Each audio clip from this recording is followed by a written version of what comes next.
Hi, this is Sri with a review of the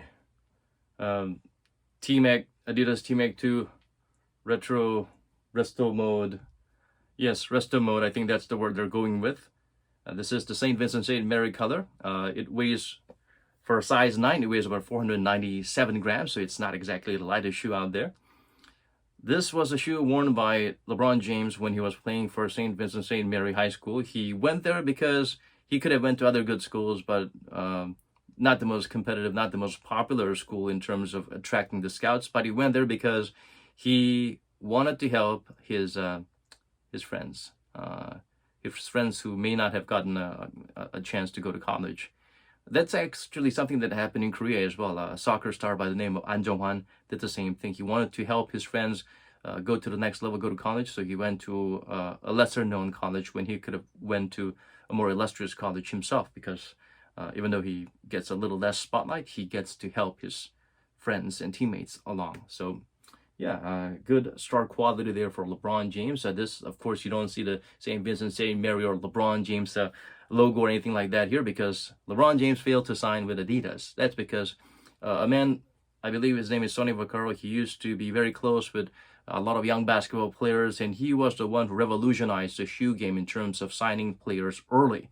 LeBron James was fresh out of high school, and Adidas could have had it because LeBron James was wearing Adidas to begin with in high school. But Adidas, they had this pitch ready, having all those favorite celebrities of LeBron, food, the atmosphere, and everything. They rented a house and decorated in such a way that reminds LeBron of his legacy and the future for him in the league with Adidas. And they even designed a shoe for LeBron James and showed that you're getting a better shoe than T-Mac, and you're the future of Adidas. And Sonny Vaccaro specifically told Adidas, it's all good, but you have to pitch him this certain amount as the initial contract offer because he knew Nike was offering at least that much. So that was the bottom line that was drawn by Sonny Vaccaro. But Adidas, the morons there, thought, hey, we're offering this much to LeBron. LeBron has been wearing Adidas all his life.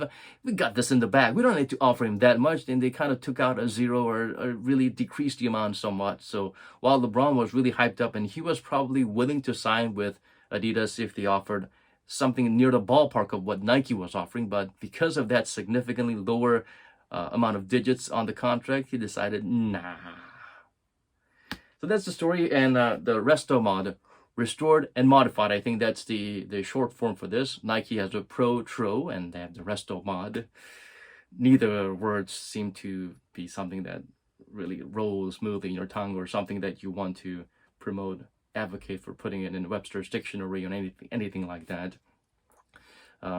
First of all, this has the early 2000 vibe to it. They always had the upper coming out all the way down to the outsole to cover the midsole. This was the trend back then. Who started it? I think it started with I can't remember what started it. I think Nike's had a lot of shoes like this with the composites and flight posits. That's when they started covering everything up all the way down here. They thought it looked cool, but I don't know what specific engineering purpose or performance purpose it serves. So this is what they used to do. We don't do it anymore, and probably there's a reason why. It fits somewhat true to size, but unlike other shoes, if it runs narrow, it might pinch your pinky. The T-Mac 2 Resto Mod actually gets narrower here around the toe area. So unless you have a really crooked, sharp toe like that, bending this way inwards, this might actually feel like you might want to go up half a size or not get this shoe at all. It's a weird corner here, weird bend here. So that's something you might want to keep in mind. It has a toe box that's got a slightly dead space up there, like most Adidas shoes. But unlike most Adidas shoes, this actually has very thick padding all around. So the thick padding actually provides a certain amount of lockdown. So that's pretty decent. And the lace loops come all the way down here instead of some of the fancy shoes that end up right there and doesn't really provide amount of lockdown or security that you might desire.